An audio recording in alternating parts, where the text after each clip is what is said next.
The house was not supposed to be there. That was the first thought that came to my mind when I saw it again after 10 years. I stood at the edge of the road, suitcase in my hand, staring at the old two-story building half hidden by trees and darkness. The paint had peeled away long ago. The windows looked like empty eyes. The front gate hung open, creaking softly in the night wind. People said the house had been abandoned for years. But I knew better, because this house had never been empty. I came back because I had no other place to go. After my father died, after the city swallowed my savings and my friends slowly disappeared, there was only one address left in my memory. One place I had promised myself I would never return to. Yet here I was. The road was silent. No cars. No people. Even the insects seemed quiet, as if they were afraid to make noise near the house. I took a step forward. The gate moved on its own. Not suddenly. Not violently. It opened slowly, as if someone inside had been waiting for me. I told myself it was the wind. I told myself many lies that night. Inside the house, the air felt cold and stale, like a room that had not breathed in years. Dust covered the floor, but there were footprints leading inside. Fresh footprints. Mine were not the first. I switched on my flashlight. The beam cut through the darkness, revealing the familiar hallway. The same cracked mirror on the left wall. The same staircase leading upward. And the same feeling. That feeling of being watched. "Hello," I said softly. My voice sounded wrong in the house, like it did not belong there. The sound traveled too far, echoing into corners that should not have existed. No answer. The house was not supposed to be there. I stepped inside and closed the door behind me. The moment the door shut, the temperature dropped. I felt it on my skin. A sudden cold, sharp and unnatural. I remembered this cold. As a child, I used to feel it at night when I could not sleep. When the house would become too quiet. When the shadows would grow longer than they should. I moved toward the living room. The furniture was still there, covered in white sheets like bodies waiting to be identified. The clock on the wall was frozen at 3:17. It had stopped at the exact same time it stopped 10 years ago. I swallowed hard. Back then, my mother used to say the house had a habit. "It listens at night," she told me once. "And when it hears you awake, it remembers." I laughed at her then. I wasn't laughing now. I went upstairs, each step creaking under my weight. The sound felt too loud, like the house was counting my movements. At the top of the stairs, the hallway stretched longer than I remembered. Doors lined both sides, some open, some closed. One door at the very end was slightly open. That was my old room. I knew without checking. As I walked toward it, I noticed something strange. There were whispers, not voices, more like breathing. Soft, slow, close. I stopped. The breathing stopped too. I took another step. So did the sound. It was matching me. I reached my room and pushed the door open. The room was empty. No bed, no desk, no childhood memories, just darkness, and the smell of cold air. I turned around to leave. The door closed behind me, not slammed, closed gently, like a hand letting go. I tried the handle. It wouldn't move. "Okay?" I whispered, forcing calm into my voice. "This isn't real." That was when I heard it. A voice, right behind me, not loud, not angry, just close. "You came back late tonight." My blood turned to ice, because the voice sounded exactly like mine. I did not turn around, not because I was brave, because I was afraid of what I might see if I did.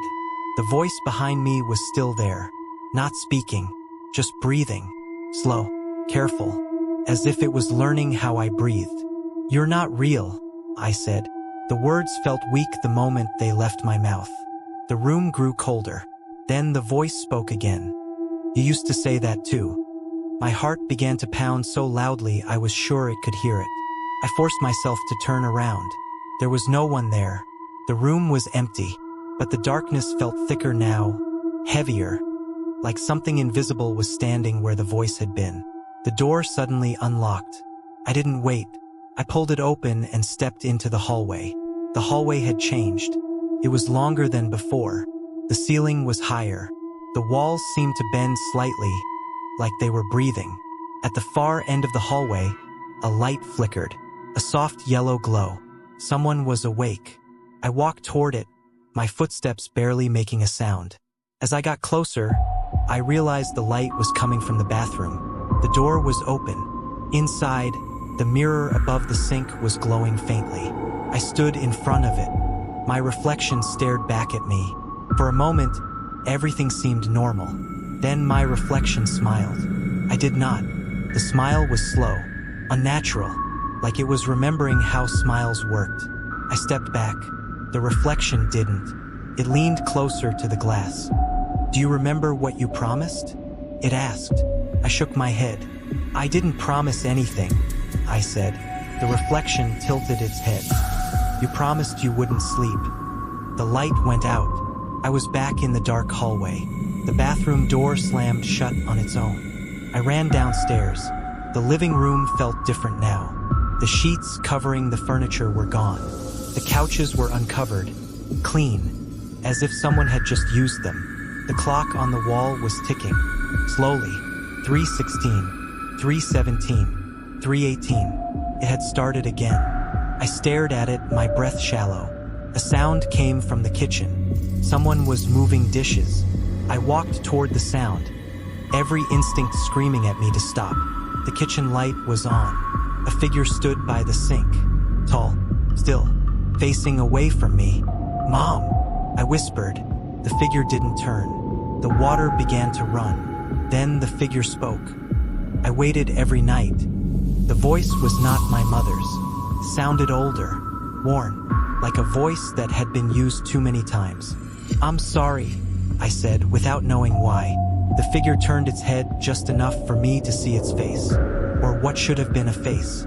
There were no eyes, just smooth skin where they should have been. No mouth. Yet the voice continued. "Sorry doesn't close doors." The kitchen lights went out. I ran for the front door. It wouldn't open. I pulled harder. The handle felt warm now.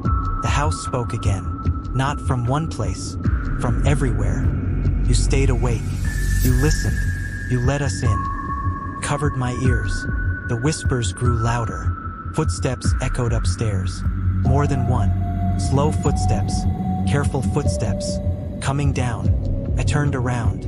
The staircase was full of shadows. They were not rushing. They were not chasing. They knew I couldn't leave. The house had remembered me, and now it wanted me to remember it. The lights flickered once. Then everything went silent. The silence did not feel empty, felt crowded. I stood at the bottom of the stairs, unable to move, staring at the shadows frozen along each step. They were shaped like people but unfinished, as if the house had started to remember them and then stopped halfway. None of them moved.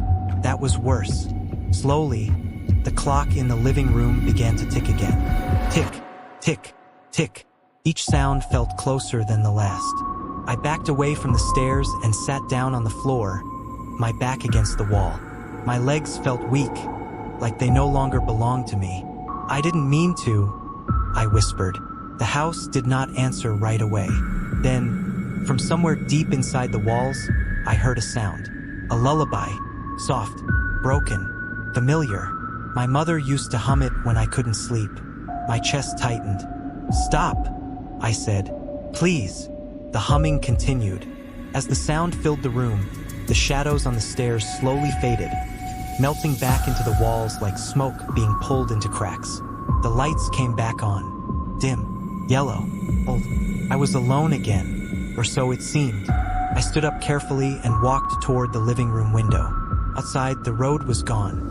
Where the street should have been, there was only darkness stretching endlessly. The house was no longer on the road. The house was alone. A memory surfaced then, one I had tried to forget. 10 years ago, I used to lie awake every night in this house. I was afraid of the dark, afraid of the silence, afraid that if I slept, something would happen. So I stayed awake, night after night. I listened, to the walls, to the floor, to the house breathing. And one night, the house answered. I hadn't told anyone. Not my father, not my mother, because the voice was kind, sounded lonely. "You can stay awake with us," it said. "You don't have to be afraid." The memory made my hands shake. I turned toward the hallway. At the far end, my bedroom door was open again. A small light glowed inside. I walked toward it. The room was no longer empty. The bed was there now, made neatly, waiting. On the bedside table sat a small notebook. I picked it up. It was mine. Inside were pages filled with childish handwriting, notes written late at night. "I stayed awake tonight. The house listened. It likes when I don't sleep." My stomach twisted. The last page was different. The handwriting was shaky, older. "If I ever leave, it will wait. If I come back, it will remember." I dropped the notebook. Behind me, the bed creaked. Someone had sat down on it. I did not turn around. "You grew up," the voice said gently, "but you never stopped listening." "I was a child," I said. "I didn't understand." The voice sighed, a sound like wind moving through an empty room. "Neither did we." The temperature dropped again. The light flickered. "You gave us nights," the house continued. "Your fear, your attention, your voice in the dark." I felt tears in my eyes. "What do you want now?" The answer came slowly, carefully. "For you to stay awake. One last time." The door closed on its own. The light went out, and somewhere in the darkness, the clock began counting backward. The ticking was no longer steady. It stumbled, like a heart forgetting how to beat. I stood alone in the dark bedroom, listening as the clock downstairs counted backward. Each sound felt wrong, unnatural, like time itself was being pulled apart. 3, 2, 1. The ticking stopped. For the first time since I returned, the house went completely silent. No wind, no whispers, no breathing in the walls. Even the cold faded. I waited. Nothing happened. Then I realized something that made my stomach drop. I could not hear myself breathe. I placed my hand on my chest. My heart was still beating, but the sound did not exist in the room. It was as if the house had muted me. A soft light appeared in the corner of the room. It was not coming from a lamp or a window. It was coming from the air itself. The walls slowly began to change. The cracks in the paint widened, stretching into long dark lines. Faces formed inside them. Faint, unfinished, watching without eyes. They were not strangers. I recognized them. They were knights, not people. Knights that had listened with me when I was young. Nights I had filled with fear and attention and whispered thoughts. "You stayed awake," the house said softly now. "You fed us." "I didn't know," I whispered. The light grew brighter. "You knew enough."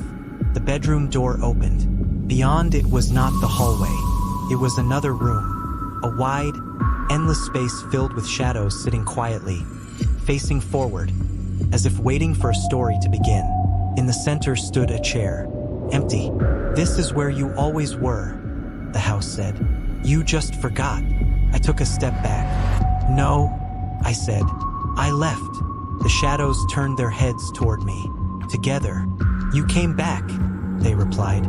The chair moved slightly, inviting. I felt it then, the truth pressing down on me. The house did not trap people, kept listeners. Those who stayed awake long enough for the silence to notice them. I had been its favorite. The light dimmed. "If I sit," I asked, "what happens?" The house paused. "You tell the last story." My throat tightened. "And after?" Another pause, longer this time. "After that, we sleep." I understood. The house had never slept because it was still listening, waiting for me. I looked at the shadows one last time.